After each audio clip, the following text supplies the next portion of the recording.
Hello, good evening, and welcome to the first ever video edition of The Sunday Show. Not only will you find us on your podcasting app of choice, but you can now see us here on YouTube, and you get to see our dazzling faces. What a treat for the new year. I'm Simon Graham, and as always, I'm joined by my three familiar friends, Adam, Gary, and Nabeel. How's it going, guys? Good evening, ladies and gentlemen. Yes, it's been a fantastic weekend, full of action, full of thrilling sporting highlights.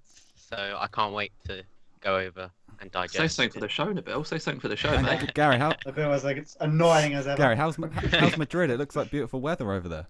Oh, superb, mate. Superb, yeah. Broadcasting Stuff live over, innit? Madrid. Now, not only has it been a few weeks since we've done a show, it's been a while since we've really had a proper catch-up. So, how was your New Year? Question number one. And do you have any New Year's resolutions you want to share? It was as good as a New Year I can think of. I was stuck inside. Corona's still about. Unsurprisingly, I would have thought the New Year would have meant that Corona stays away, but apparently not. New Year's resolution. You know what? My New Year's resolution is to hopefully just stay alive, I think. Well, high ambition, Nabeel, blimey. Yeah, bloody Nice hell. bringing the positivity to the podcast. I think I know what Gary's is. Do less of this show. Well, you know, that's a big ambition of mine since the start of the show, but Well, No one has maybe- enough knowledge without you, Gary. That's true. You carry this show, Gary. we- We're going to kick things off today by answering your questions. These are questions which you have sent in via our social media pages. So, Nabeel, could you do the honours today? Absolutely.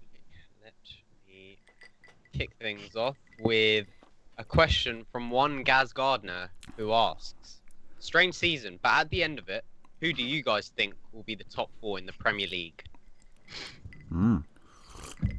Good question. It's a good question. Go on, Nabeel. You kick us off, mate. You've asked it. You think about it. Go on. Are we going to go in positions we think, or just who's going to finish? Let's do positions as well. In that case, I'm putting Man City first. Yep. Yeah, so I think I'm going to also go with Man City first. Adam, who you... Yeah. Going on City's form recently, I think they got a good chance of probably winning it this year.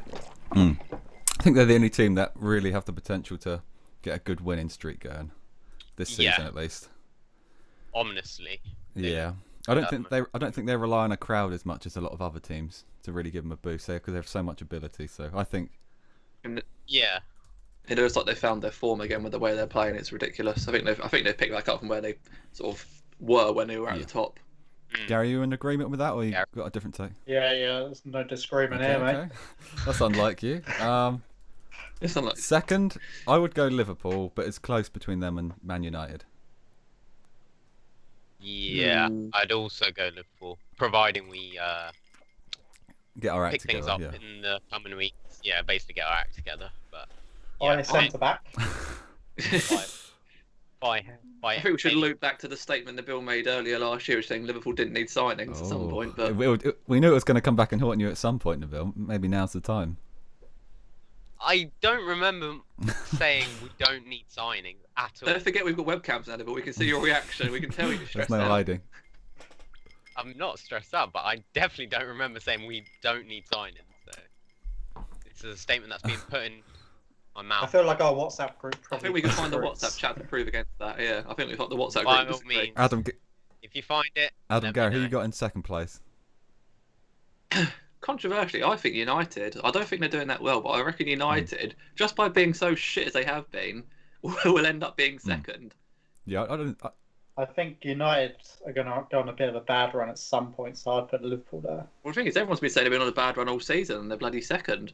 I thought they were dreadful, but looking at the league table, they're in second with a game in hand. So I'm guessing that means our second and third spot are reversed. I'd have United in third spot. Adam, Gary, Nabeel. Yeah, Liverpool for me there, probably. Yeah, Man United, I think. GP. Yeah, I think they'll probably get So this is third. the interesting one. Fourth spot. I think we would have all put Chelsea in the top four at the start of the season, but Not so yeah. much now. Between Leicester and Tottenham, or is there someone else you think could creep in at that fourth spot? Leicester might do it. They've done it for the last few seasons. They've just sort of plateaued around that point. So I think you could see Leicester take fourth.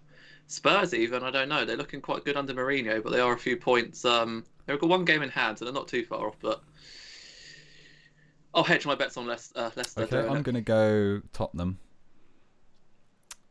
I think overall they're probably a stronger team than Leicester. Will they not bottle it this year? Well, that's the thing. Leicester, I mean, Rodgers is a bit of a bottler too, so I don't really know. It's a tough one.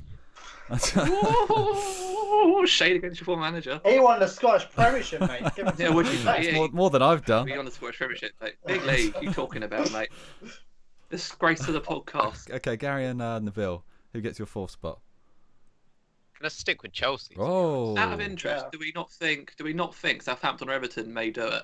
No, no. not a chance. I think if Everton's players hadn't had such an injury hit start to the season, we could have put them in 4th. But I think Rodriguez can't stay fit for long enough, and they just. I You think we haven't can even say that mentioned about Villa, to be fair, and they've got 2 Yeah. games in hand. Very true. exactly. But yeah, my 4th Yeah. spot does go to Chelsea. I just think the quality they got in that squad. No, They I will think put a run together. Hmm. I think I don't know. I don't think Frank will make the end of the season. Okay. Anyway, But if he doesn't, if he got sacked, say, in the next month, surely that plays into Chelsea's hands. Yeah. Because Well, they yeah, get if- a world-class if manager Frank with that gets- squad. yeah. If Frank Lampard gets sacked, they won't make it. I don't think under Frank Lampard they'll make it to 4th. I reckon they'll get 5th, 6th. I don't think they've got enough to maintain an established 4th spot. Okay, interesting take. Nabeel, next question, please. Absolutely. So the next question comes in from Dwayne Banks, and we've got a Dwayne? couple of questions from him. So the first one is, what sports professions would you like to be the owner of, and why? So I assume this is a sporting team. If we could own any kind of sporting Exactly. team, Yeah. that's an interesting question. Not something I've ever really thought about before. So it's a good question. I think if you Okay. go for anything, it'd probably be like horse racing or something like that. Stable. Probably Horse quite a bit of racing. money in Did there. you say that? I'm Yeah, not horse surprised. racing I'm not is surprised sports, Gary said that. I appreciate the pun there, Going Gary. on- Horse racing being I'll take stable. the question. I'll take the question going off the assumption that in the first place we're millionaires, so Yeah. we could own any franchise we want. Yeah. So I'm not in it to make money. I'm in it because I have the money. So the obvious answer would be But West you don't Ham. want to lose money, do you? No, but if you're a multi-millionaire at this point, going on the basis of the question, it'd be something I'd find fun to do. And obviously, being West Ham chairman would be quite fun. But You could pump some money, get a new training ground. yeah, Portakabin FC. That's, Yeah, probably. yeah, West Ham or maybe an NBA franchise might be quite fun. yeah, that makes sense. Or even backing a Formula One team. Actually, there'd be some interest in that as well. So. I mean, again, just to be cliche, I would say Liverpool or something strange like a hockey team or something. I think it'll be a fun way to learn Yeah. another sport. yeah. Gary, Nabeel? Yeah, I would. Cricket team. Yeah, believe it. Yeah, I'd go for like West Ham one of Royals. the yeah. No, just one of the T20, or maybe create my own T20 franchise. One Oh, of Good the shout, to be leagues, fair. like an Indian Premier League team, or maybe even a Caribbean Premier League, depending on what That'd country. be I didn't fun. know that was an Target. option. Yeah, that sounds good. Yeah, so I think that would be my idea. Cool. GP? That would be very cool, to be fair. A bit similar to the Bills, but like a football team. Create like a new team. All Play them from the bottom to the top. Aldershot Alkies. You know, whenever I'm Great. playing Football Manager, I like to go from the bottom to the top. So create a new team, Nice. do it completely from scratch. Okay. So that'd be pretty fun. Nice. Here's why Danny Helt would give him a lifetime contract. Okay, and we have a second question from Dwayne Nabeel. We do. Second question is, do you think the big sporting events held in England will go ahead this year? For example, Wimbledon, the British Grand Prix, the European Championships. Will they be behind closed doors, or do you think they'll have a number of fans in? I think they'll definitely go ahead. I think the Yeah. government and sporting Yeah. bodies, no matter what happens, rightly or wrongly, they're going to keep elite sporting events open from now on. But whether there's going to be fans, I honestly don't know the answer to that. Formula One can go ahead without fans for a start. So yeah, I think Formula One will go ahead. That'll be easy enough to do. The football would be good with fans, but at the end of the day, there's no other country that's in a fit state to hold it anyway. So at some point we've got to hold it, and it'd be typical fucking our luck that the one year we get the Euros, no one can go, and then we won't be there until like 80 or something.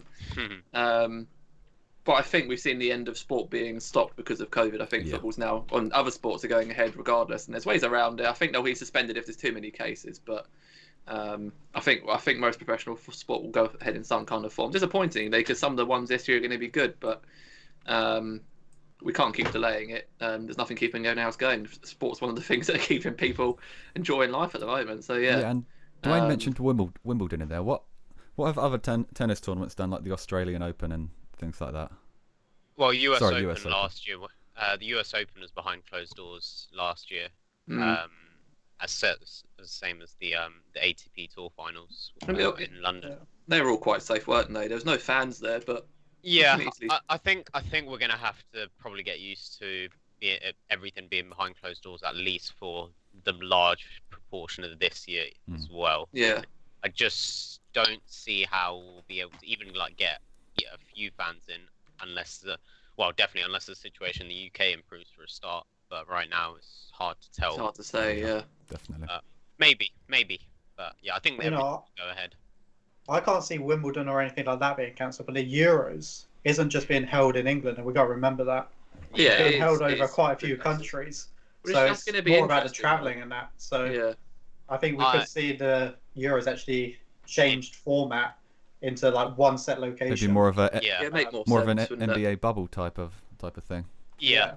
I could potentially see it just being held in the UK. I think they've had talks around that a while ago as a contingency, so Okay. would make sense, I guess, in the grand scheme of things. Probably the safest bet. Yeah, absolutely. Okay, next question, Nabeel. Oh, so the next question comes in from Jules Lodge, Hey. who asks, She's challenged us with this one. I know that in advance. I don't even know if I can say the It's name correctly, but I'll give it a Caio go. Jorge. Okay. There you go. So, hi guys, what's your opinions on Caio Jorge, who plays for Santos? He's been touted as the new Neymar at just 18. All the clubs seem to be interested in him. So So if you didn't know, my mum's actually a football scout. sign him up. No, I know why she asked it, because she was watching the Copa. I can't say it. The Copa Libra. That's the Liberté. one, yeah. Orders. Thank you. The other day, and they were talking about him afterwards, and apparently he's the next Neymar. So there you go. I haven't watched him myself. Yeah. But Gary, have you played with a Football Manager? I You- think you I'd be experienced? surprised. Gary, No, like I had to Google him. I'm not gonna lie. what did your not going to findings be. bring you? He's not going to be the next Neymar. Can you establish why for us? Well, if you just look at him, he's a typical Brazilian. He does loads of step overs, and that's about it. Oh, come on. You know, he'll Slightly probably get. borderlining He'll on, probably go to Europe.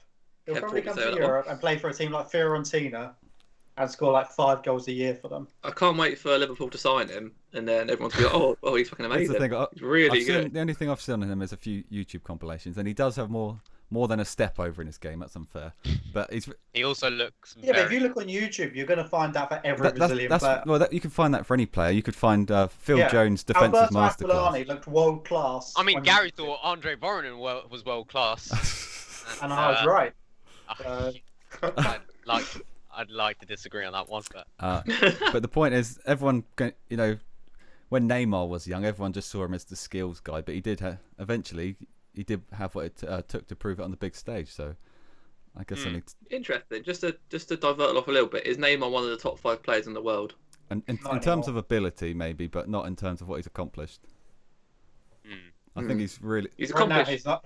He struggles to get in the top 10 right now. Whoa. If you take into consideration question for all another time, positions on maybe. the field, he's not even top 10.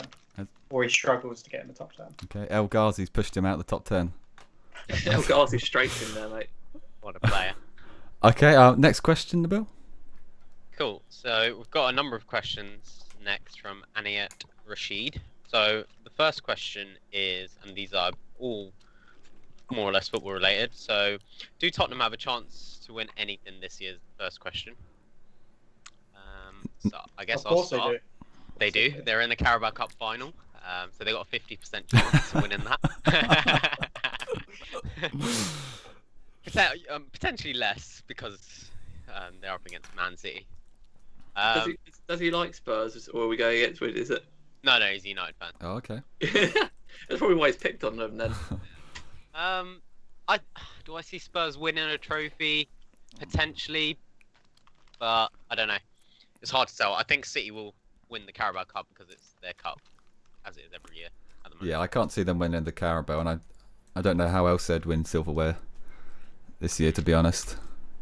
Adam. Well, we got to remember they're taking all the cups seriously. Yeah. Like today against Marine, they played a pretty strong side, considering they're 160 places above Marine. Like True. they're taking every cup seriously. They're gonna win something. They have to. You really think so? Okay. Interesting. Adam, do you agree? Yeah. What, the Spurs are going to have a chance to win anything this year? I don't know. I don't like Spurs at all, to be honest. You'd rather So I not, don't want you'd to comment rather too not much talk on that. about them. Okay. No, I think that under Mourinho they'll have a chance. I don't mind Mourinho too much, but I don't think it'd be a major trophy. I think it might be one of the cups. Okay. Europa League. Europa League, maybe. We might be in a shout of that. Nabeel, next question.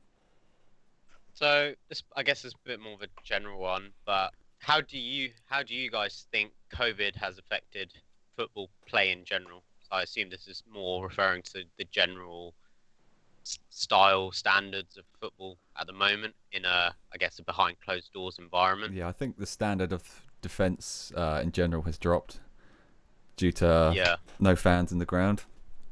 I think the football in general as well has definitely dropped. Purely, there's a number of mitigating factors here. So there's obviously the lack of a pre-season, which hasn't helped pretty much every single top football club.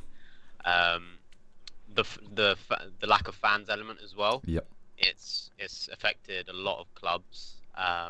Just generally as well, just watching a game on TV as well, you just can't really get that same emotion. Even if, like, I know that they do their best with the fake crowd noise and stuff, but Finally getting better at that. yeah, you can't. You don't really feel the same way about it, and I think that is impacting the players as well.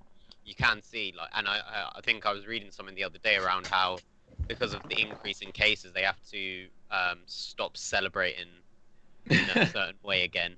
So there's little things like that. I never in the first place.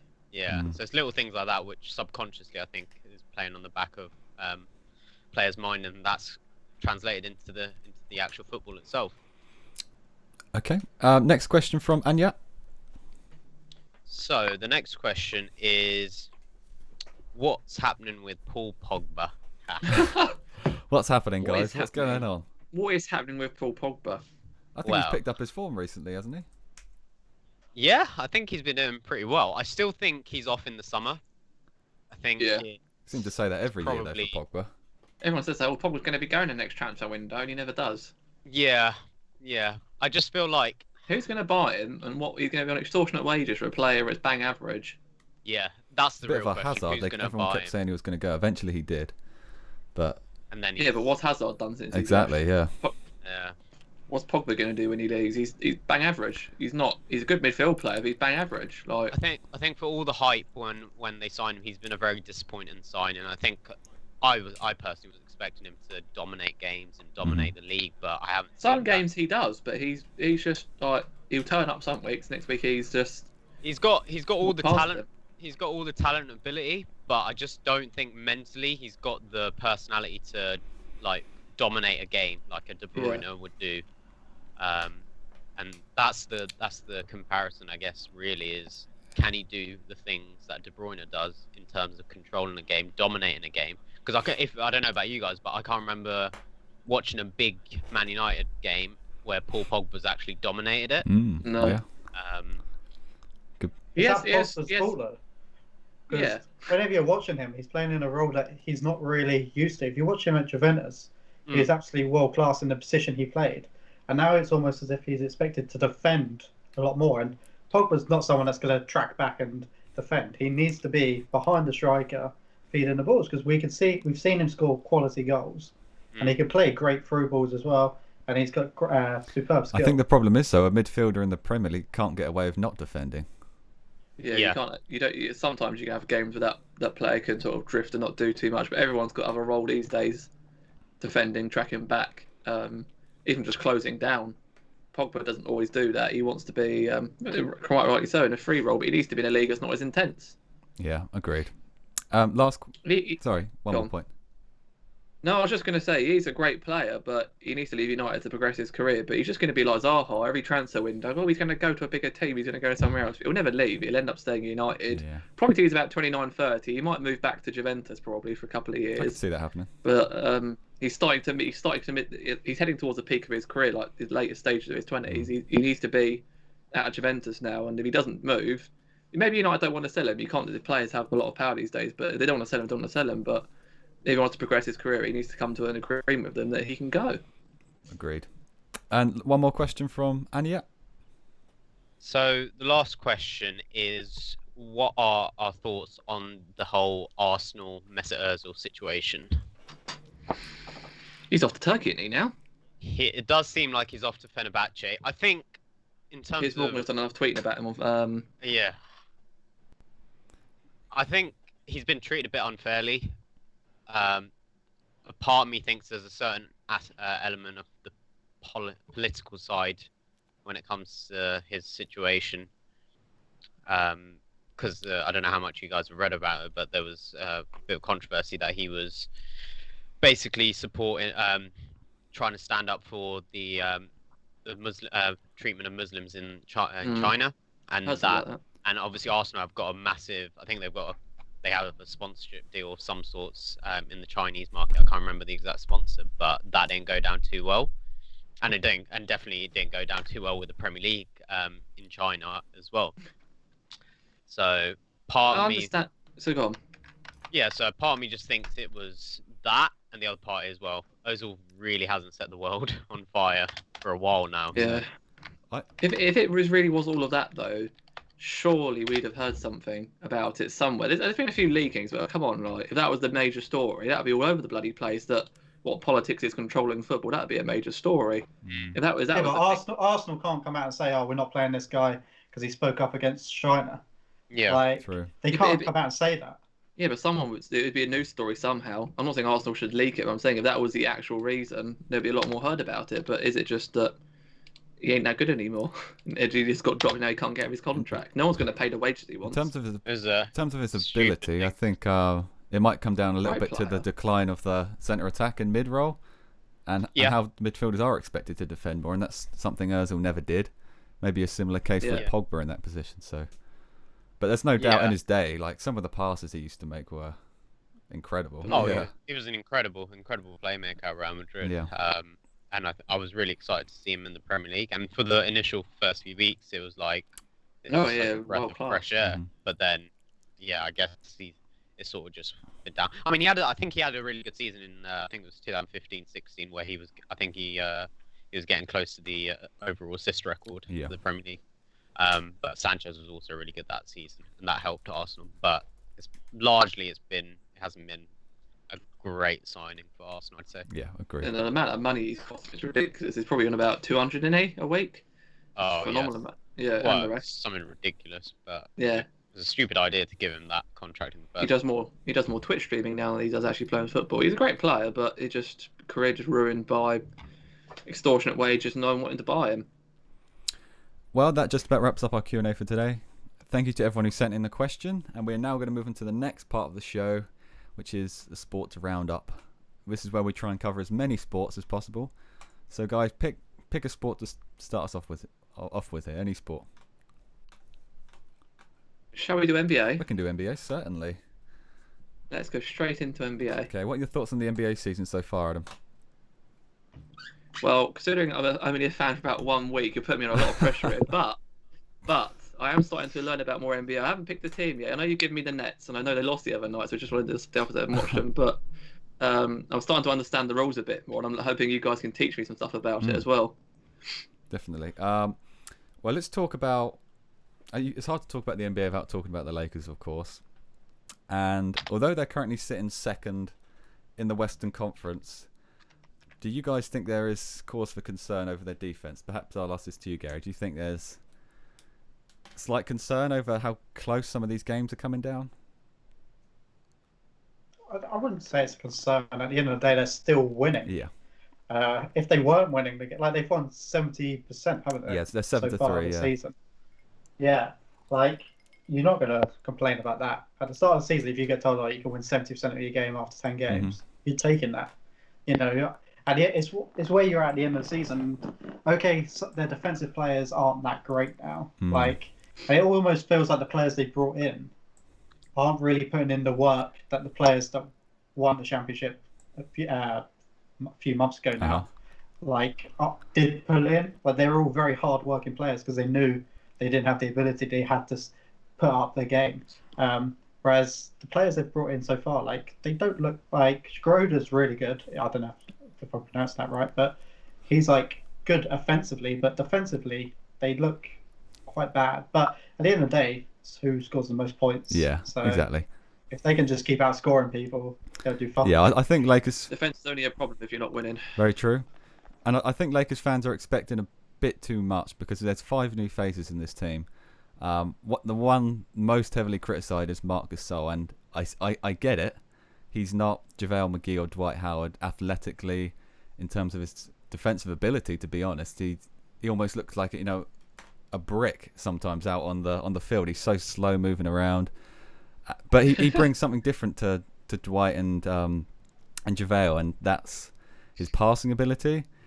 And well, that's probably about it. He's probably a better passer. During pre-season, you said he was very slow. He's incredibly slow, and that's a real problem sometimes because that means Anthony Davis has to track back and play the center role, which everyone knows he doesn't want to play that role, and he's too good to be in that role. So I don't know what they're going to do with Marc Gasol. I think that there needs to be a change in system, but the players aren't getting that through right now. They're so used to playing with these super athletic centers who can block every shot that comes through. But they have to adjust with this new style with Marc Gasol. And I think Alex Caruso coming back is going to give them a lot more energy on defense, especially when he comes out and defends the point guards and the shooting guards. He really brings a different dynamic to that team. So, and surprisingly, the Lakers have the 5th highest defensive efficiency in the NBA. So, although Lakers can't be doing that badly then, exactly. Can they? So, I think it's just they're expecting too much because LeBron James and Anthony Davis are on the team. To be honest. I guess this is why NBA is quite interesting to me recently, is because obviously, as you explained to me the other night, with the draft and the trade and the way the transfer system works, no team can stay at the top for a long period of time. And I guess without what happened with the Lakers getting new players, this is what keeps it interesting for fans, which is what NBA is such an attraction. I'm starting to enjoy watching it, is because it's never the same for a long period of time. Yeah, it's very rare you see a team dominate like the way Man City did. I mean, we saw the Warriors do it a few years ago. Yeah. And that was, almost unheard of, the fact they had so many superstars in one team. And talking about the Warriors, Gary, what have you made of their season and those back-to-back fixtures the other night? Well, the season started very poorly, and I was even talking about supporting the Celtics because, but no, they picked it up, and I think it's fair to say Steph Curry is definitely carrying the team right now. Yeah. And we just got to hope that he stays injury-free, otherwise it will go down the pan very quickly. Yeah. But yeah, like you said, back-to-back games against both Portland and the Clippers. Both games shared one apiece. The Portland game, though, obviously Curry got 62 in the second game. It was quite an expedition by him and Lillard. But the second back-to-back against the Clippers, game 1, the Clippers just marked Curry out of the game so perfectly. But second game, 34 points for the Warriors in the final quarter to steal the game, which is quite amazing. But yeah, they couldn't. Yeah, couldn't defend Curry in that game. He was even getting loads of assists. But I think I've been really impressed by James Wiseman as well. Mm-hmm. And if he can cut out the fouls, which will allow him to have more game minutes, because right now he's not getting the game minutes because he's getting fouls too quickly. So they're having to kind of limit him to how much, so then they could have him in the fourth quarter. But he's superb. He's like 7 foot something. Mm-hmm. He so many dunks, gets so many blocks in. He's a really good player. Yeah. One player I have been disappointed with though, and you've received many messages about I think I know what's coming. Kelly Oubre. Yep. Oubre Jr. how the guy is a basketball player, I do not know. Defensively, he's all right, but he's there to score points. Yeah. And at one point, he was 1 for 20 and 3-pointers at the start of the season.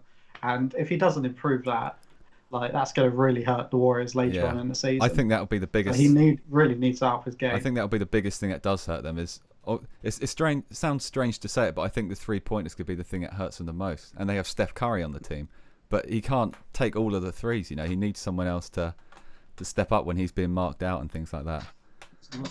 Exactly. If you look at that starting 5, Kelly Oubre's not getting threes. Wiseman isn't going to get free. Green definitely is going to get you'll be lucky to get a 2 off him.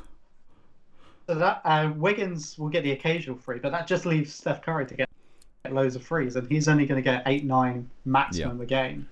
So if Kelly Oubre doesn't start contributing, then the Warriors will suffer. One more question about the Warriors. How much pressure do you think's on them this season and on the likes of Steph Curry?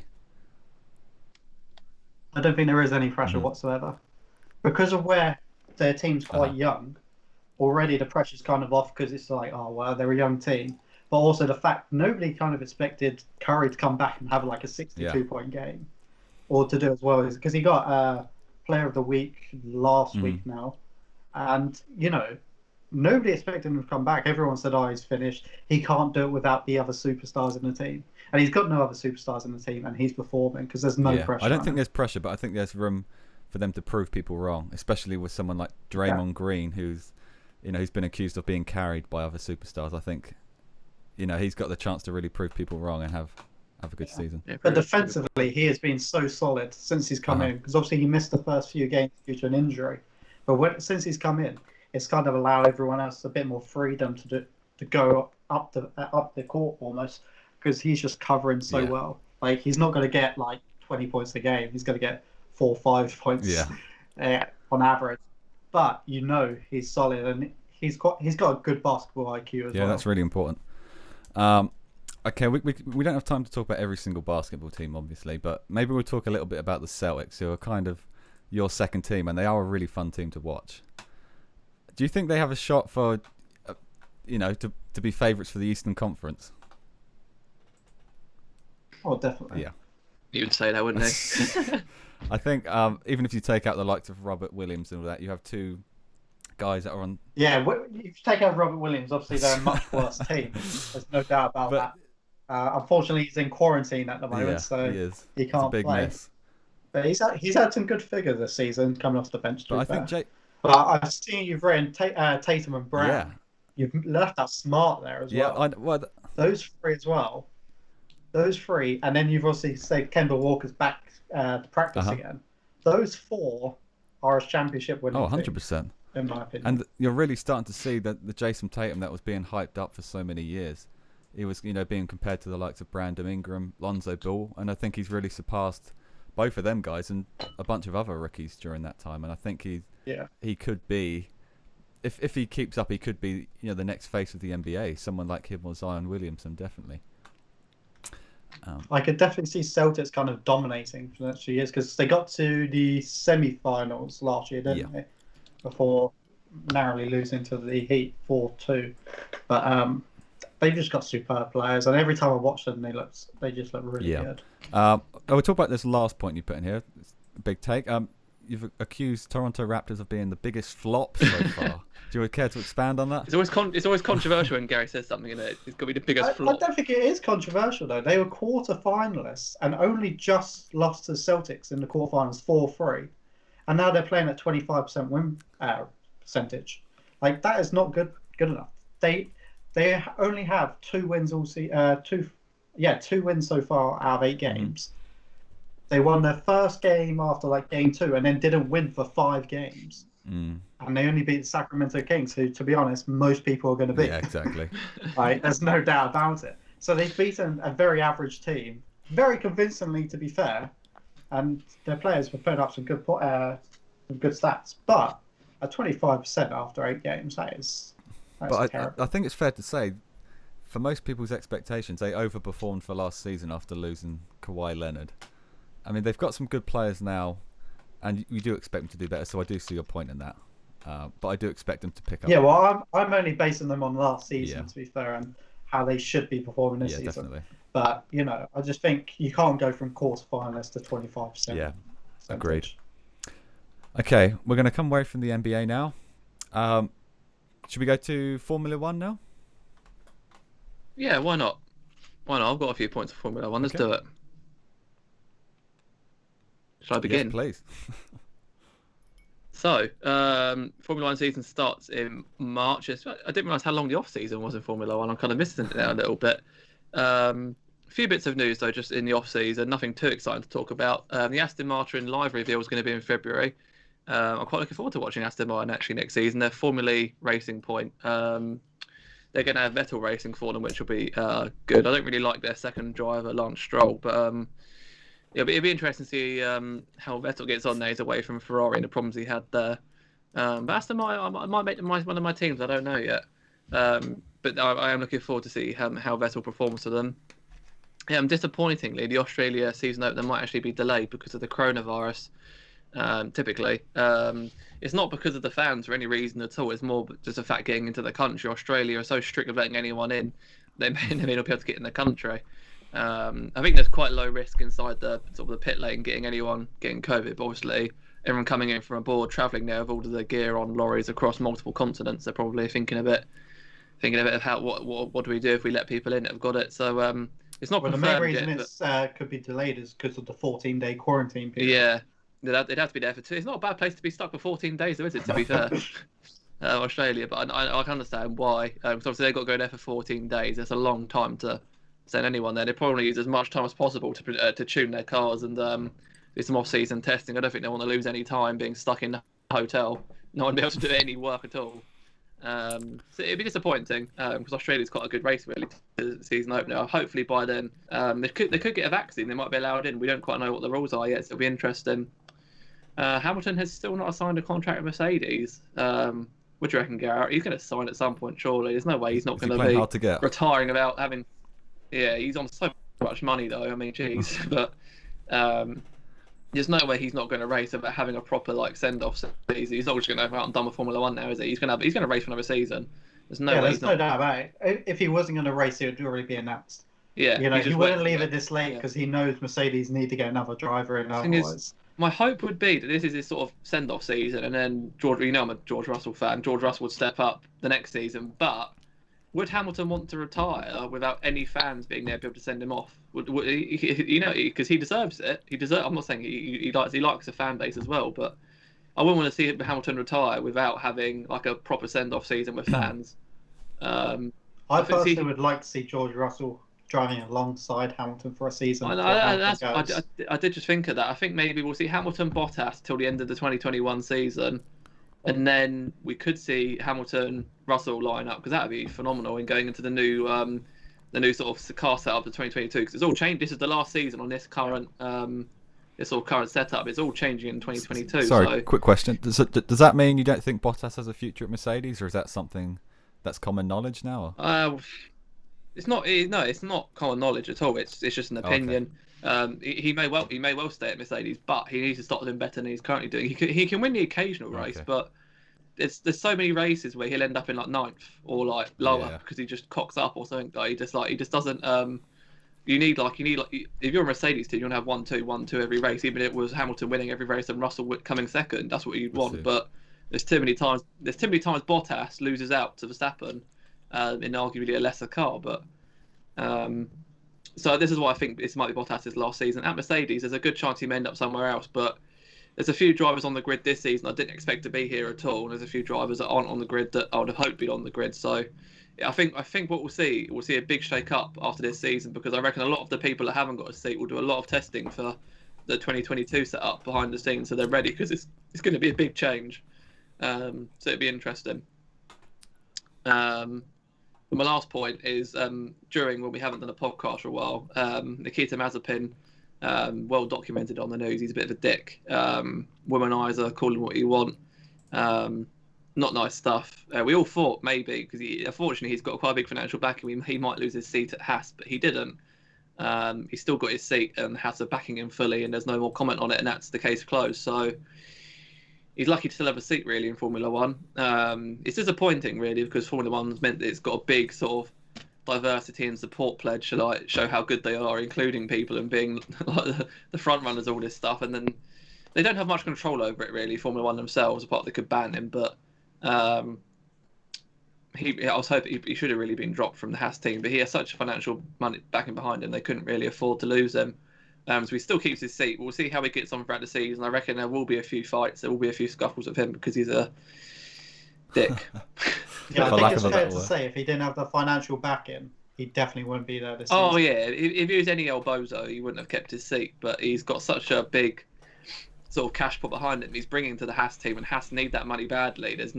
He wouldn't lose that seat, but he will do something controversial this season. There is no doubt about that. There is no doubt about that. But that's all so far for Formula One. There's not too much to talk about. Teams are sort of confirming little bits here and there and new sponsorships, but nothing really of note. But it's going to be a good season, I hope. Great stuff. It's a good thing you've got the game to keep you going in the off season. Yes, yeah. Gary constantly beats me, but yes, I'm still enjoying it. Okay, Nabeel, have you got some cricket news for us? I do indeed. So there's been a couple of test series currently going on at the moment, or have been going on. So I guess really we should start with the big news, which is in the New Zealand Pakistan series, where New Zealand are officially now the world's #1 ranked team in Test match cricket. Kane Williamson's had an incredible summer over there. He scored 2 double centuries, scored another century, also had a kid. So yeah, they're looking very good. Who was it before, Nabeel? Before it was, I believe it was Australia. Okay. It's the first time New Zealand they've ever been world #1 in their history as well. So, yeah, they've been very good for a while now. I think this is just deserved ranking now. The wider scheme of things is they're in with a shout of making the World Test Championship final. So basically, the way this works is to educate some of our viewers is each team plays a series, and if you get a certain amount, if you win a game, you get a certain amount of points. If you draw, you get obviously a certain amount of points. And I think you get more points if you win away from home, and then whoever finishes, I believe, in the top 4 progress to the semi-final stage, and then eventually the final from there. But yeah, New Zealand looking very good, and then that nicely leads me on to the current Australia versus India series, where we've got Australia looking like they're gonna wrap up the victory in the 3rd test now at the moment. Can someone go on mute? I don't know who the hell that's. Sorry, yeah, Louis. That's not, no, yeah, whenever I'm doing a podcast, he always has an opinion. Yeah, no worries. He doesn't like cricket, clearly. Yeah, I don't blame him. Their opinion of the bill. Sorry, you go ahead, Nabeel. I'll mute myself while my dog's barking. Yeah, Dog don't like you, mate. Right, you carry on, mate. I was enjoying that. Go on. Yeah, mate. Go on. Cool. I'll start at 3. Yeah, so then I guess that leads me on nicely to the Australia versus India series. So between the time we've done our last 4 podcast, India did win the 2nd test, so the series was evenly poised at 1-1 going into this current test. It's looking like Australia are going to wrap it up tonight. I say tonight, early hours of the day. You set up to watch it. I have been watching it for the last couple of nights. Probably not tonight because, work and everything next day. Don't worry about that, mate. Yeah, it's fine. But no, it's been a very good series, and Steve Smith is finally got back into form. He, for a bit of context, guys, I'd say he's arguably the best Test match batsman in the world. Probably one of the GOATs, future GOATs as well, alongside Kohli, as you know, Si. But he was coming into this test on a bit of a quiet period for him. I think his last 12 months, he hasn't actually scored a century. So yeah, he's just bounced back, got a century in the 1st innings, and got a 50 in the 2nd innings. And Australia are looking very well poised to win that. But let's see. It should be it's been an exciting series so far. I'm still expecting India to put up a fight, and they have.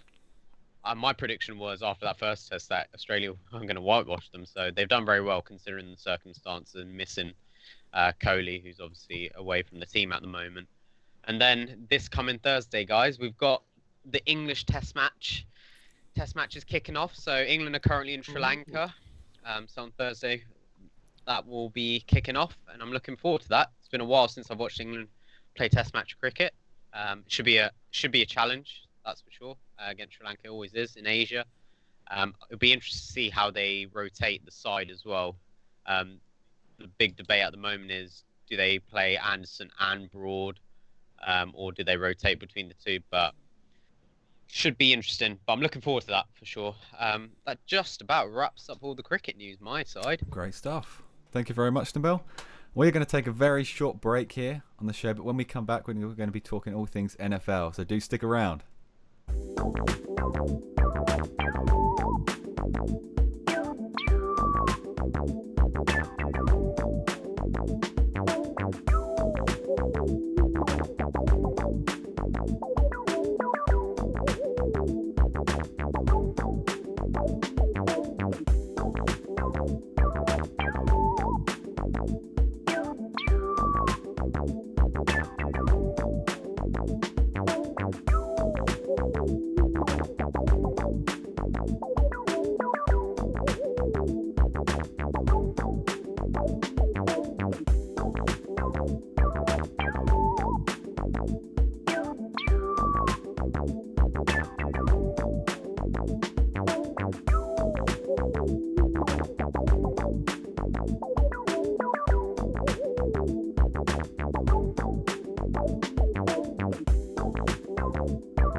Okay, and we are back. Thank you for sticking around.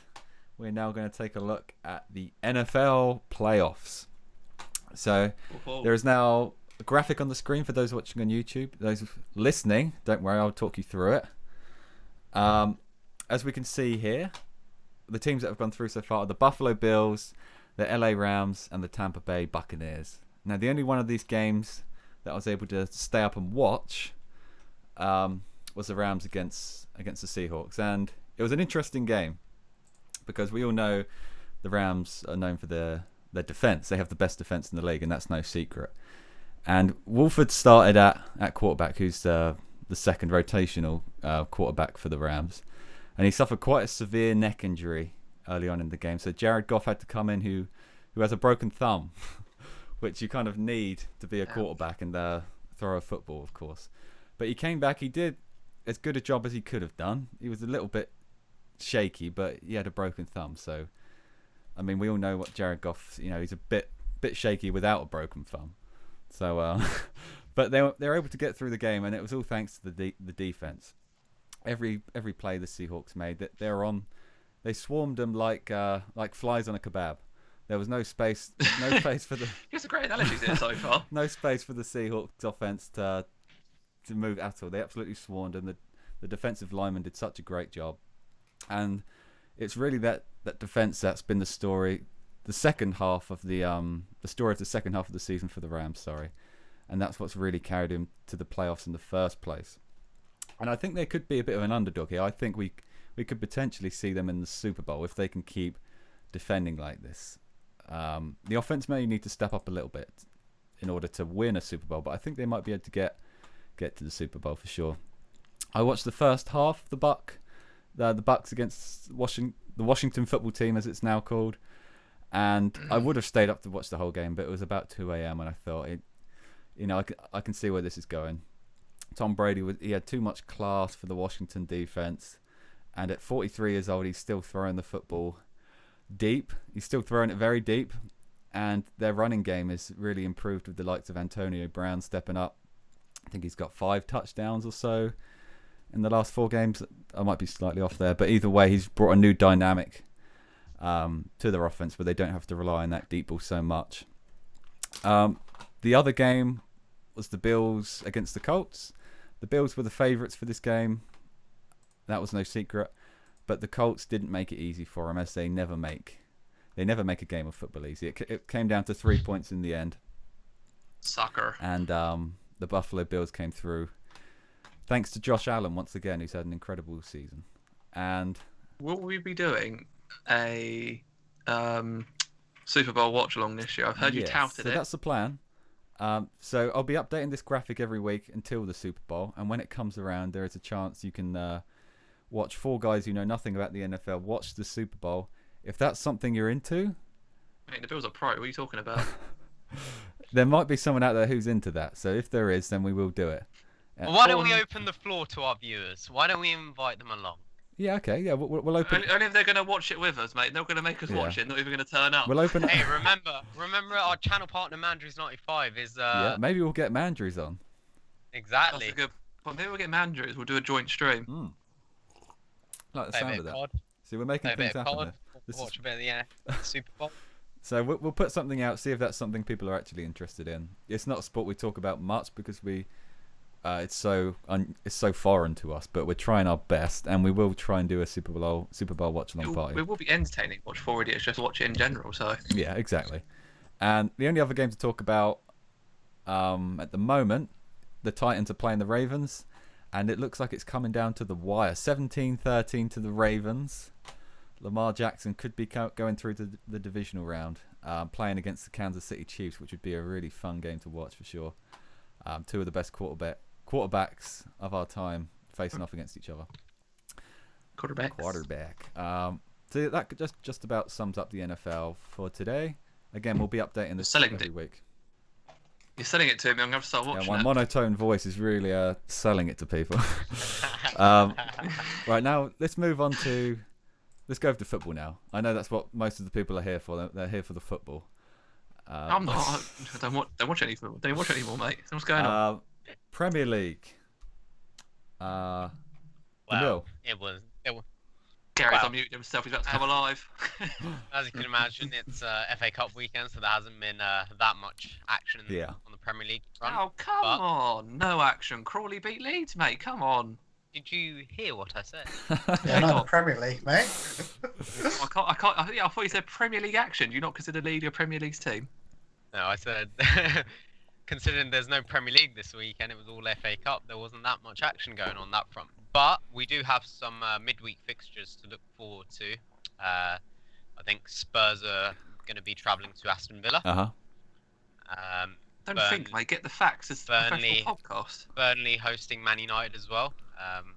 So yeah, some interesting fixtures. There's been a lot of postponements since our last podcast. And the cases in the Premier League, the weekly tests has been rising exponentially. So are we really surprised when every 5 minutes is a story about a Premier League player coming out saying they've breached the lockdown rules? Just to name Jack Grealish, Eze, West Ham players, Lanzini's done it. They're all doing it. Personally, I thought Benjamin Mendy's one was the most outrageous. What was Mendy's one? It wasn't one. It's not like Carl Walker's, was it? No, I don't know. I think he hired Is this going to be too highly? Is this going to be above PG level for the podcast? he Not- hired a person. I think He hired What, a person to have a an party English with him, teacher? did they? an English teacher exactly. Okay. To give him some. To give him English some. Yeah. Yeah. But In the yeah, bed. yeah, I'm not surprised. Okay, like you mentioned, no one seems to have been is following the protocols correctly anymore, and that's probably why the cases have been. And rising. I know some people have said these players should be banned permanently. I don't think they should be banned permanently. There should be heavy fines though. Mm. Maybe for the cost of suspending the game. Maybe that should be the fine. Yeah, which is why the Premier League, I think, have brought in those new protocols that I mentioned earlier. So I think, from what I read, you're not allowed to high five anymore. You're not allowed to hug when your team scores. It's just a bit mundane now, really. Like there's no, Yeah, there won't be any enjoyment in. As usual, disciplining the people that are doing nothing wrong, but doing F all about the people that are actually committing the Yeah. problem. So there you go. You can't swap shirts at the end of the game, which, to be fair, isn't the end of the world. But Yeah, but do you really want like Ivanovic's sweaty shirt from West Brom after the game? I don't think you do. probably not. No. But yeah, not a lot happening in the Premier League this weekend, but I'm sure that will be picking up next weekend. Got some big fixtures to look forward to. Bill, what do you think about Liverpool? We can't go a week without asking you. Yeah, we can. Come on, no one's interested. I mean, we've done pretty well to go about a month without asking me, but yeah, bit off, really off. Uh-huh. But Horrific- what's the horrific. is the problem the fact you didn't sign a centre back? No, the problem that is a fact, of course, but the main issue is everyone's horrifically out of form at the moment, including the forwards. And if Firmino. forget Firmino, Salah and Mane are horrifically out of form. Are the as well. forwards out of form though, or are we just playing away because He of has the way we arrived. haven't got a centre back? Because if we had centre backs, then we'd have Fabinho pushed forward into the midfield. Yeah. We'd have our midfield operating the way it's used to, the way it was last season, and then the front three can just flourish like they do. That's the reason we're doing so Gary, crap this at the isn't moment. TalkSport. We It's we just and called into gentlemen, TalkSport. Gary Painter has arrived. We've got Stan Collymore. Gary Painter's just called That's in. the only reason we're doing that. It has Exploded nothing to onto do the with the sea. front three being off form because we scored 7 against Palace the other week. The problem is we had to change our tactics so much because we haven't got 2 fit senior centre backs. You had Henderson as centre back, didn't you, at one point? Yeah. I think So Fabinho not being in midfield has really been underplayed because, last season he was really important in that 3-man midfield. Yeah. Well, hopefully Matip's coming Yeah. back. So that will be nice. I still think Fabinho's going to have to Yeah, play. probably the whole season. You've got to sign a centre back though. You've got to sign a centre back because you are a 1 injury away again I from maybe I even just making don't- top 4. I don't think we are though. I think we're stubborn. We're really stubborn, and the way we operate is if the right person's not out there, we're happy to wait until the summer, which I think is pretty wrong. I'd rather sign an average centre back just purely for the numbers at the moment because I really don't feel confident playing Nat Phillips and Reece Williams every other week. Has I would take Ragnar Klavan right back. yeah, right so would back. I. He was class. I'd bloody take him. Of course. Ragnar. Do you His experience. Do you think Jurgen Klopp's become a bit of an unlikable figure recently? Oh. Oh. Not unlikable, but there's certain things he has been doing recently that's been annoying me. Like the As whole a non-Liverpool fan, his whining is getting very annoying. I like the guy. He's a great manager, but my word, he seems to think Liverpool's the only club in the fucking Premier League sometimes. It's yeah, hard to argue with that. yeah, no, the whining has been annoying. I think more than anything, it's just, I guess, really some of the decisions, like the decision to play Jota in that meaningless game in the Champions League was really, really bad. And then he complains that his players are injured. Yeah.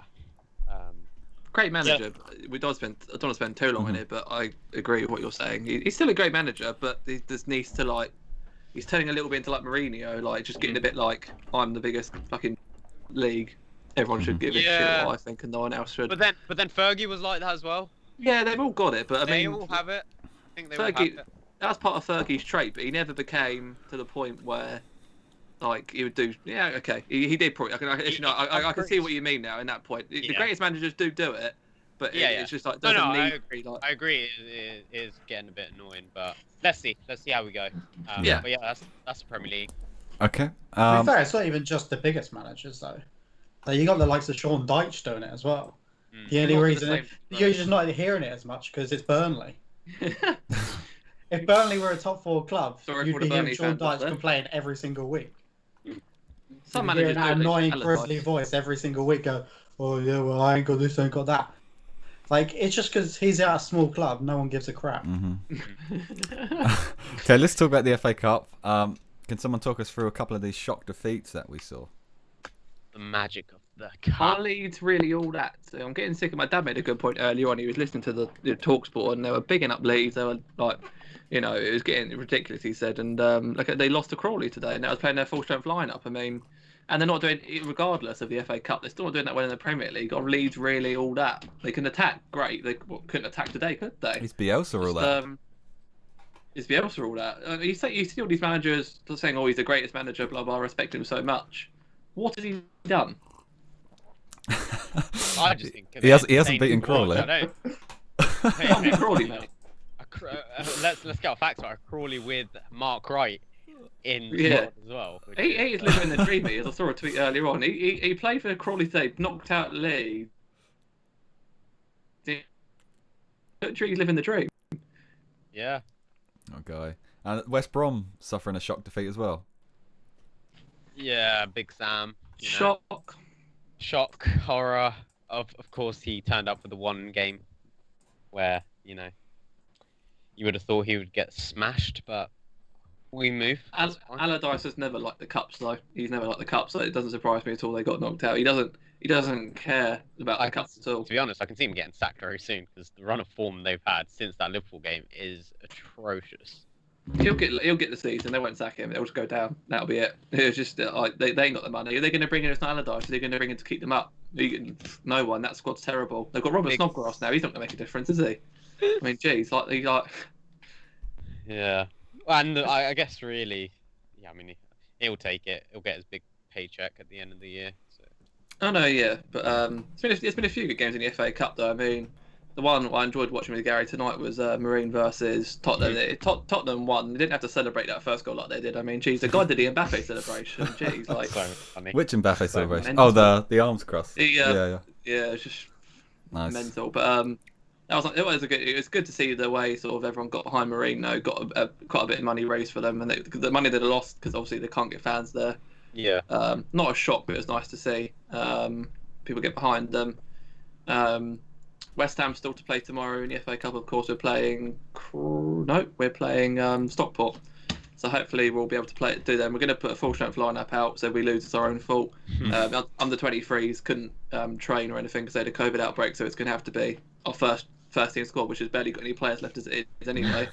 But no, nothing too crazy. Nothing. Yeah. No major. Yeah. No major upsets for the big Leeds team. was the biggest Yeah. sort of shock. You mentioned COVID there, but obviously Shrewsbury, Southampton had to be postponed completely.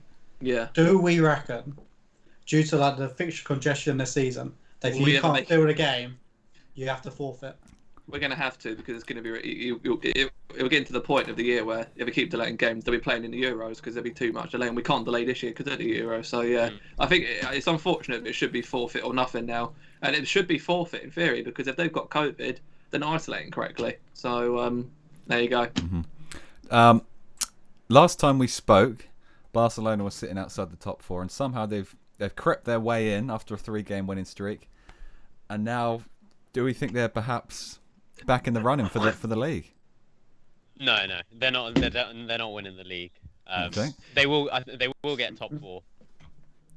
Atletico Madrid have like 3 games in hand, so if they win that, I think they'll go like 7 or 10 points clear of Real Madrid, and Real Madrid do not look great either. So, I still, I can see Atletico Madrid winning it this season. They could win it by a country mile. They've only played 15 games and they're on 38 points. Yeah, they were supposed to play yesterday, but there was heavy snow in Madrid, so that game got For the postponed. first time in ever. Literally. It doesn't look like it's snowing where Gary is. Sounds weird. No, Yeah, I'm it was just the- down the it road was from the sunny. stadium, mate, but it's actually, you wouldn't believe it. Right by the stadium, loads of snow, right where I am, sunny. No, but yeah, I've been saying for months, I reckon Madrid are going to win it this season. They just look the complete package this year in the league. But to say Barcelona don't have any chance is quite bold. Like, they definitely do. Okay. They're Argue the point. third place, They're only 4 points off Madrid. If Madrid go on a bad run of form, Barcelona could clearly sneak in there. They've got the players to go on a 10-game winning streak as well. Atletico Madrid would have to lose like 4 or 5 games, and Barcelona have to win every single game they've got to the end of the season. Atletico Madrid still have 23 games left of the season. Can I? They've still got plenty. There's still plenty to play in it. They're But 15 games in. Like, Can I just say that Atletico have only conceded 6 goals in 15 games? That's some stat. Mate, Yeah. you say, yeah, I mean, Stevie G. They also lost Rangers Cornella the other day. You know. 6-23. Wait until we go on to the Scottish Premier Hold League. your Wait until we get onto Stevie the G. SPL, mate. Wait until we get onto the SPL. Yeah, I get what you're saying, but Barca's still a mess, and they're not going to win every single game until the end of the season. No, I think it's more likely they won't win the league than they will win it. They'll get the Champions League probably. Yeah, of course. But I think it's Atletico Madrid's currently to lose at the moment. The way that the form they're on, and Gareth Simon said, they've only got 6 goals in 15 games. That's some stat. So it's theirs to lose, obviously. Yeah. So And if we look at the Bundesliga, not much has changed in the format of the table, but Bayern Munich did lose, but that hasn't made much difference. They're still 2 points clear. well, I wasn't watching the game, but Leipzig had a chance to go top yesterday, and they missed out because Dortmund beat them. That was quite a moment. But Leipzig could have gone top, and they didn't. They couldn't beat Dortmund. So Like I said, Bayern Munich are destined to win the league. it's the luck you get, isn't it? That's like that. Yeah, Leipzig could have gone top. They probably wouldn't have maintained that form to the end of the season, but that's just typical, isn't it? They lose, then so does Leipzig. Yeah, Bayern are still heavy favourites to win. It was a good game last night. Haaland again, just absolute beast. Definitely. Do you think Dortmund could potentially push for a top 2 spot? You never know. Sancho's back on form. He's Gary's favourite player. Yeah, I think they will probably push for top 2, but they're also going through a bit of a transition with the new manager at the moment. He is West Ham's former assistant manager. Did you know that from Slaven Bilic era? I You did told not. us earlier. What? You told us like the last podcast. Did I? Well, that was a long time ago, mate. So there you go. Make sure you know. The Bill didn't remember, so who's enjoying now? Okay, Nabeel, I know you're desperate to talk SPL, so we might as well Oh, talk Scottish Premier League. Let's go Oh, on. yeah. The floor is yours, Nabil. I'll turn my webcam off. You lead it in, mate. We're gonna Stevie G leave- moment. We'll leave He's the going to win a call. league. he's finally going to do it, guys. I think he's finally going to win a league. Shame it's a farmers league. It is a farm. Yeah, I mean, without discriminating anyone that's Scottish, it is pretty much a farmers league. But no, Farmer. the Old Firm was last weekend. Rangers were actually really bad in that game. They only ended up winning, I'd say, purely because Celtic got a man sent off. But nonetheless, they grinded out that victory, and today they beat Aberdeen away from home to win 2-1. So they are now currently 22 points clear of Celtic. Blimey. But Celtic have, I think, 3 games in hand. But even then, if they won all of them, I think they only cut the deficit down to about 10 points. But speaking of like goals conceded, they've also conceded only 6 goals, but I think they've played about 24 games or 23 games. So they have certainly shored up at the back. There's some, but It is Stevie G's time, Nabil. it is. I think give it another season in the SPL, and then I'd like to see him in one of the big top 5 leagues managing. Celtic do have 4 games in hand, but that would not get them anywhere near Rangers' points tally. Yeah, and I think they've also had a player tested positive from their training camp trip to Dubai. They're not going to make their 10 times champions, are they? No, I don't think no Scottish team's ever done 10 times. I think Rangers did it 9 times, and Celtic obviously are on the current streak of 9. So once again, the curse has hit. Okay. Never to make And 10. we don't have time to cover every single league, so guys, pick a league: Serie A, League One, or Eredivisie as we close up football. Syria is exciting. And why is that? I think Gary should pick one. Gary's not said too much. No, we'll go Serie A, mate. I'm happy with that. Yeah. Go on, then. What have you got for us? Go What on, have let's you talk got about for us? Serie A. What's going on? So we Well, had. AC Milan, boys. Hey! Oh, They boy. did lose midweek though. They did lose at home to Juve. No Zlatan, no fun. Simple as. You must have more than No, that. Yeah. Nah, they are a pretty poor side without Zlatan. It's as simple as that. They won yesterday, sorry, but yeah, 39 without Zlatan, they were never Did you going to see beat him Juventus. warming up? Juve Did are you see him pretty warming good. up, kicking over that guy's head? Did I? Yeah, Why yeah. is that guy so flexible at 39 years old? The guy's an absolute unit.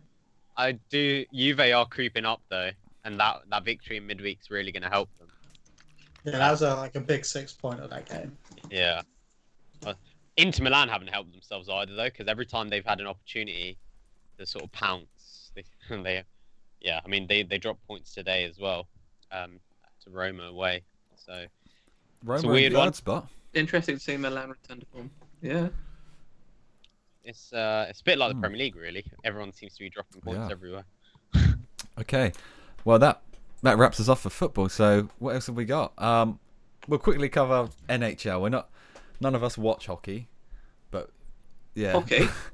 the Hockey. National Hockey Who's a League. hockey fan? Just an FYI for anyone Bloody interested. hell. The season starts this week with Philadelphia Flyers taking on Pittsburgh Penguins in the opening match on Wednesday, and Do you just choose the sports to have the weirdest Pretty team much. names? And Colorado Avalanche are favourites for the Stanley Cup this season, which was won by Tampa Bay Lightning last season. It's quite difficult to watch hockey in the UK. They really don't make it easy. So we'll cover the scores, but we're not going to be able to go too in depth with the.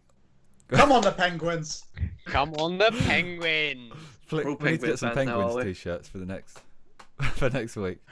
Already got them on the way. Penguin chocolate. Just get some penguin chocolate bars whilst we're at it. Everything penguin Okay, related. let's talk darts. So this is where Gary comes in.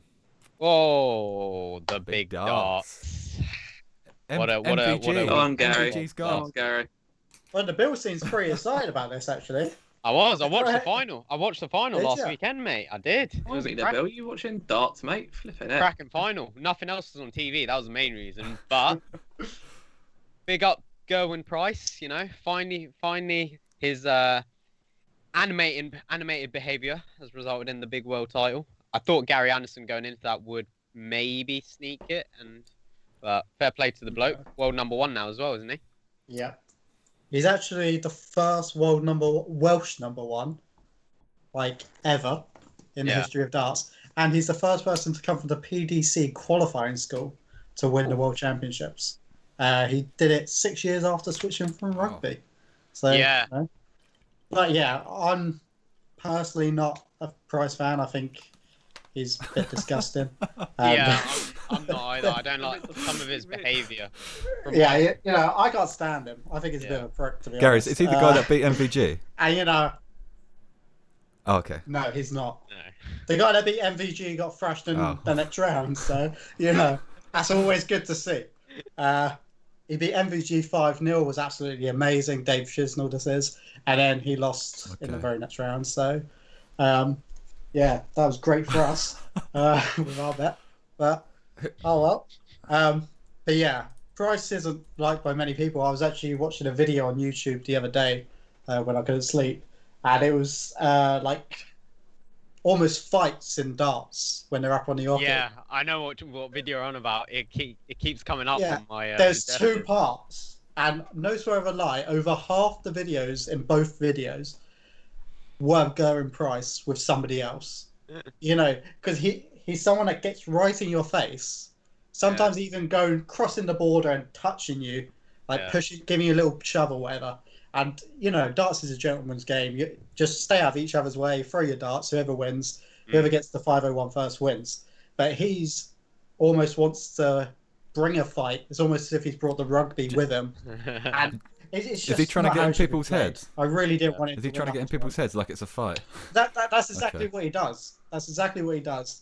You know, it's the amount of times him and Peter Wright, who was the defending champion, have been almost saying, "Okay, when we're off the stage, let's go," because that's how much You're they making get me on wanna each watch other's darts. nerves.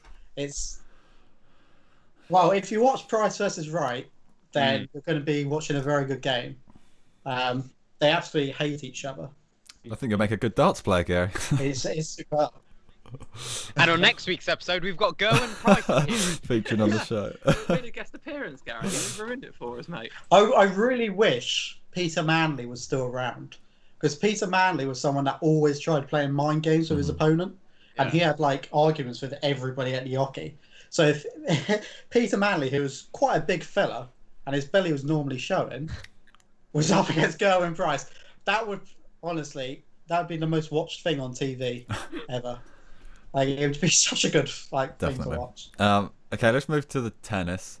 So I understand that ATP and WTA tour has returned, but there's not many big names featured. Is that correct? Yeah, Yeah. so there's a few tournaments this week on both the WTA and ATP tour at the top level. But everyone's kind of just waiting for the Australian Open because they have to do the 14-day quarantine period before they go. And obviously these tournaments currently held aren't in Australia. So they have to quarantine for 14 days when they go to Australia. So they're just doing a few extra days of training before flying out there. Some players are already there for the qualifying that has taken place this week to avoid any issues later on. So you've had players like Heather Watson who will be at the Australian Open competing this week.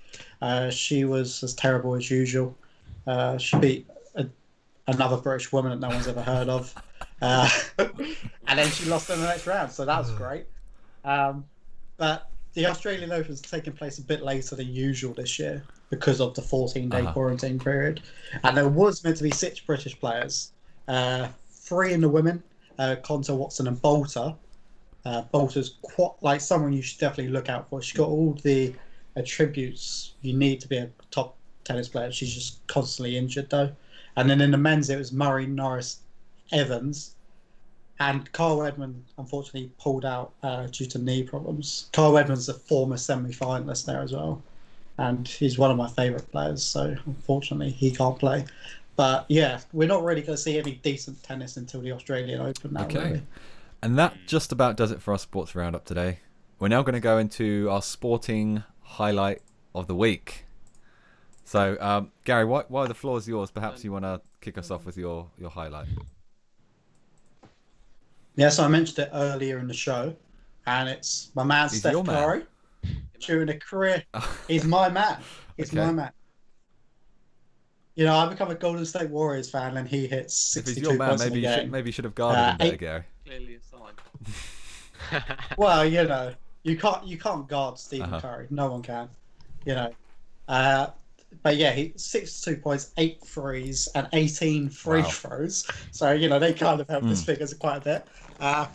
But in my opinion, from what I've seen, and obviously I haven't been watching NBA long, but from what I've seen, he's one of the greatest shooters ever. Really, he's already 3rd in the 3-pointers list Well, in that's the NBA thing. history.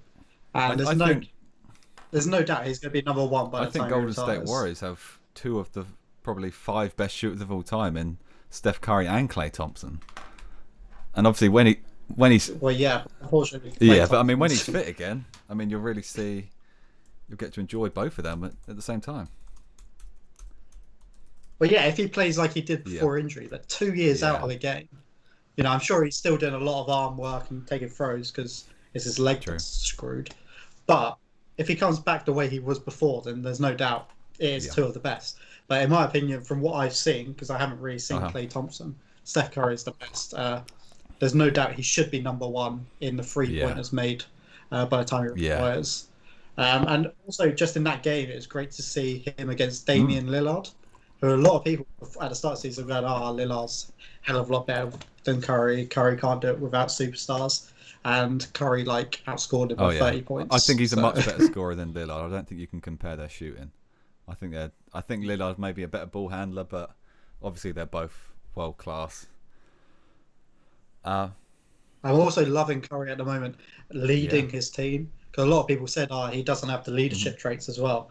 But he really does. Like, he's controlling every game and just making everyone else I think he perform likes better around him. Apart from Kelly Oubre, who can't pick a free. You think working with Steph Curry, he'd at least be average at taking threes, but he's one of the worst in the league for it. Yeah. I think he's shooting something like 11% right now. It's so bad. Like, how are you an when he NBA made his first player? three, we were both watching it together, and it's a big moment. Okay, and my sporting highlight of the week is also in the NBA, and that was LaMelo Ball becoming the youngest ever player to score a triple-double in NBA history. His brother Lonzo Ball actually set the record for that at one point, which is an interesting stat. Both the Ball brothers have held the record, but I think something that's really impressed me about LaMelo is not only we expected him to be able to shoot and get assists, but he's getting so many rebounds per game. And it's not really his job. He's the point guard, but he seems so athletic in the ability to get up and get these rebounds. And I think there was a lot of hype about him, but I think a lot of it is justified, and we're now seeing a lot of people who were slagging him off, slating him, saying he's trash or whatever. They're really changing their mind on the guy, and I think could have a future star in our hands, maybe. Yeah, well, he nearly did it a few nights I think he was as well, didn't he? When he was facing off against his brother, he's one rebound. He was one rebound shy from away a double. So, and the thing I love, have you heard his interviews? He literally, a reporter will ask him a question and he'll answer with just like 2 words. And he's just ice cold. He's a really I think he's a likable guy, definitely. I saw an interview with his coach, the coach of his team, and he just basically said, "This is not a rookie. Like he looks like a proper man out there. He looks like he's still not starting, which is surprising me because he's playing so well." But he got the triple double off the bench. Like that's just crazy. Okay, Nabeel, your sporting highlight of the week. So, I've already mentioned it, but I think it's just so surreal to see Mark Wright coming on that left back from Crawley Town after watching him on Towie. I didn't know you were a Towie fan, Nabeel. Recently emerged, isn't he? Oh mate, I love it. Such a great show. He's got into it clearly in lockdown, isn't he? Absolutely, mate. It's great lockdown binge that. It's just a bit weird, really. Marcelo Bielsa and Mark Wright on the same in the same ground. Just. I mean, he only had about a couple of minutes, mate. But did he have a touch? Yeah, he had a touch. He's got a wonderful left foot. From what I've seen in Soccer Aid, he's got a wonderful left he's foot. Got a great left foot, hasn't he? Would you want to see him at Liverpool? Could he fix your defence problems? He's got built to go to match Andy Robertson's energy. Nabeel wants him at his beloved Manchester United. There's a reason he's blurred out his background. Hiding all the Manchester United posters and stuff. Of course. The picture of David Beckham in the corner, isn't there? Okay. He's laughing because it's true. He's not going to answer, is he? David Beckham bed sheets. I'm not laughing. I'm not a Man United fan. Okay, Adam, your sporting highlight. Probably the Money Murray. The Money Murray. The Money Murray. What are you talking about? Money Murray. Sorry, come again. Money Murray. The money raised for Marine. Oh. There we go. Oh, money raised for Marine. I'm trying to say the money raised for Marine. I think at the news article I read a minute ago said they raised 8k, and that was over 10 hours ago. I think it came to a lot more by the end of today in virtual ticket sales. That'll sort them out for years to come. Spurs built merchandise of them as well, so it was nice to see. Really, obviously fans can't go to the ground. I don't think they've got near that much. With the fans. We say they couldn't get to the ground. I mean, half the they live there. They all live there, so you can basically see out of the window. Yeah, but people would have gone to the game. Wouldn't have been Marine fans. They'd just been like, want to see a bit of football. But they just sold There's something really nice about watching that ground. Watching that game. The state of that pitch, that ball did not move. Nothing says me and magic Adam of the kind cup. just saying their tactics should have been just kick the ball away from the pitch, Yeah. out the ground, and Have then you they can kicked have a it 10-minute breather. If they kicked enough balls out, because just kick into people's gardens, make sure that they get the ball back. The striker was a PE teacher. One of them was a plumber. The goalkeeper, I don't know what he did. He was like a part-time something else or other. One was a bin man. It was just crazy. But the keeper works in Sainsbury's. Yeah. It was Brilliant. mental.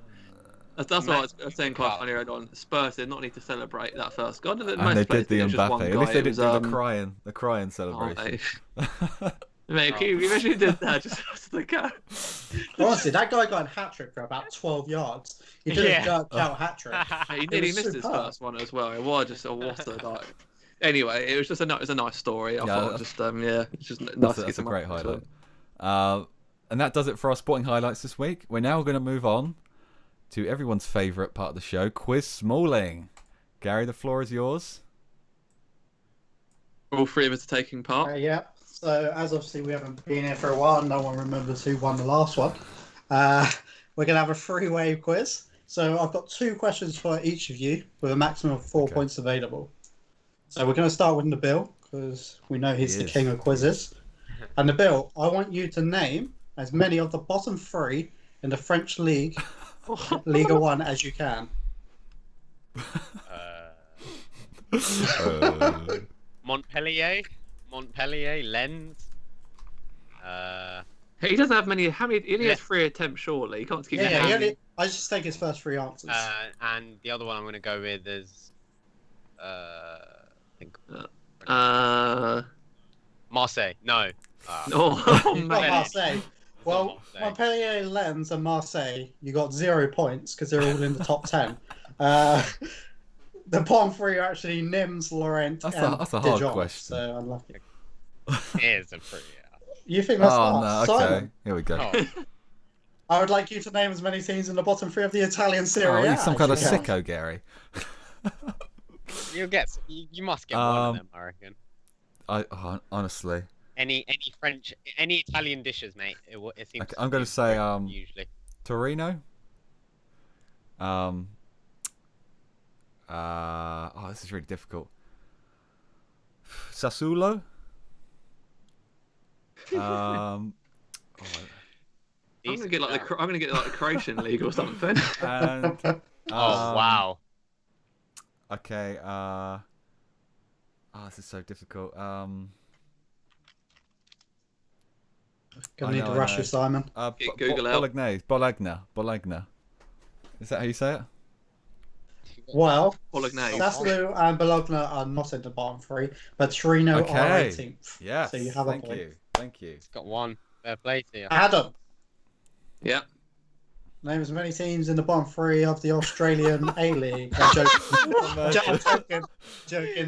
I want bottom 3 of Spain's La He's Liga. walked out. He's please. gone. What league? La Liga. La Liga? Oh, blimey. So just La Liga. You didn't give me 3. I thought, have you No, changed just it? La Liga. Okay. Just La Liga. There's only 10 teams in Australia, so. I'm not gonna say, blimey. Just have to do like Sydney FC or something. I'd be surprised if you get any. Oh, geez, I can't name all of them.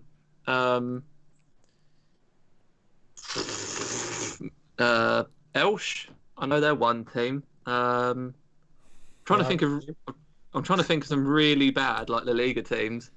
Malaga. Who's been doing terribly this year? Good old Malaga in the La Liga too. Yeah, the Liga 2, did you say? Yeah, they're not in La Liga anymore. I was gonna just say, well, see, I told you they're a bad team. So you said Elche, Malaga. I need one more answer, Adam. I can't even think of a bad another La Liga team. I can't even think of a La Liga team. Just I've got Barcelona. I've got Barcelona stuck in my head. Okay, I'm going to take Barcelona because, we don't have Barcelona. time. I've got Barcelona stuck in my head. Well, like I said, Malaga are La Liga 2, Barcelona in top 3. You could have gone for Oceana, who drew against Real Madrid. But you went for Elche, who are in fact in the bottom 3. There we go. However, they have game in hands. So Simon and Adam, you got a point each. Nabil are on 0. Okay. So Nabil, you told me earlier your team for the NBA would be the Boston Celtics. Have you done your homework, Nabil? Yeah. So.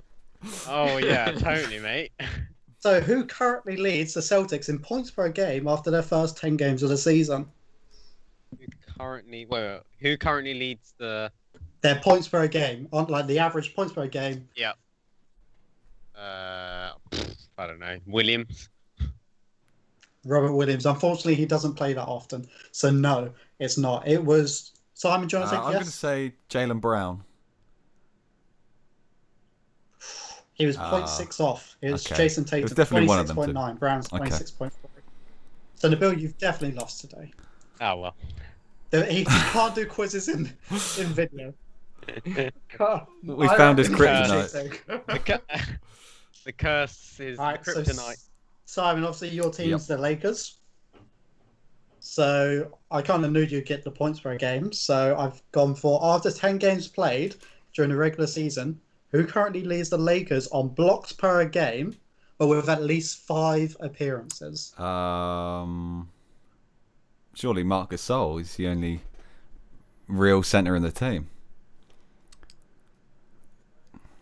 Well, it was very close between Marc Gasol and Anthony Davis. Davis got an average of 1.4. Gasol got 1.5. Okay, thank you very well much. done.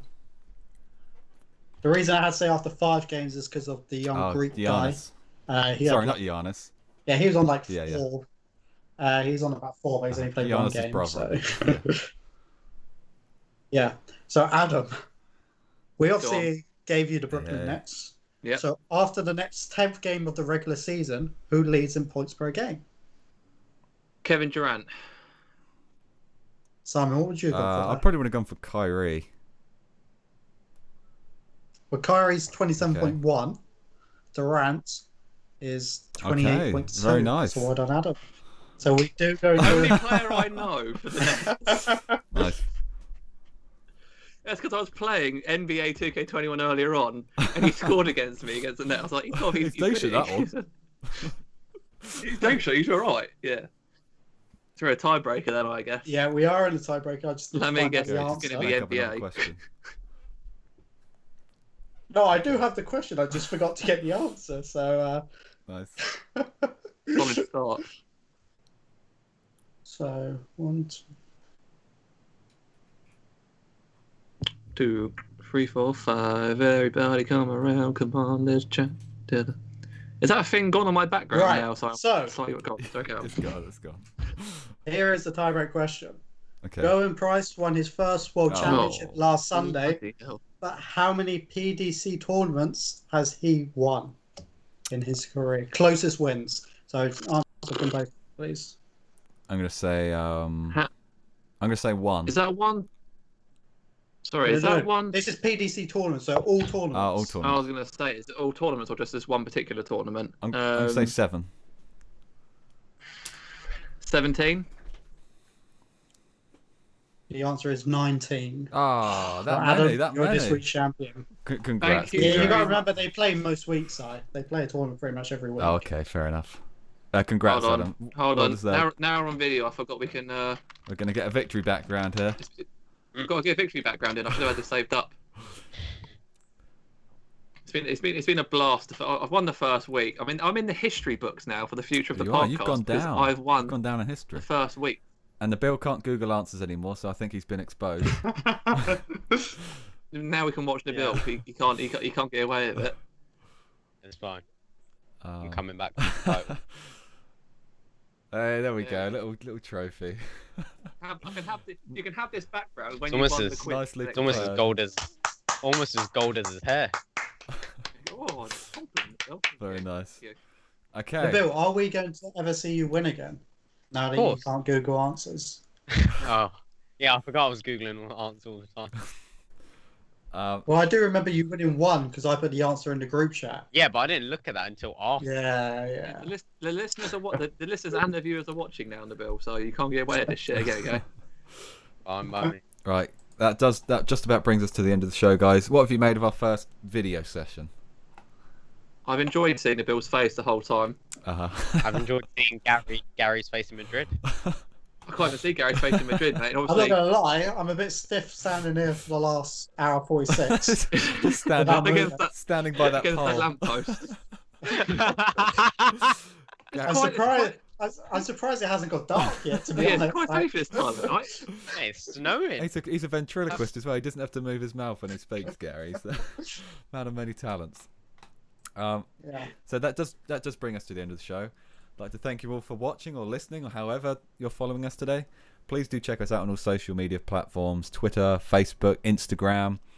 And of course, do give us a like and subscribe now on our YouTube channel, which I finally get to say. And until next time, yeah, Been a pleasure, everyone. Yeah, goodbye. See you midweek. See you midweek. Bye-bye. Good Thanks very evening, much, everyone. everyone. Bye bye. Enjoy.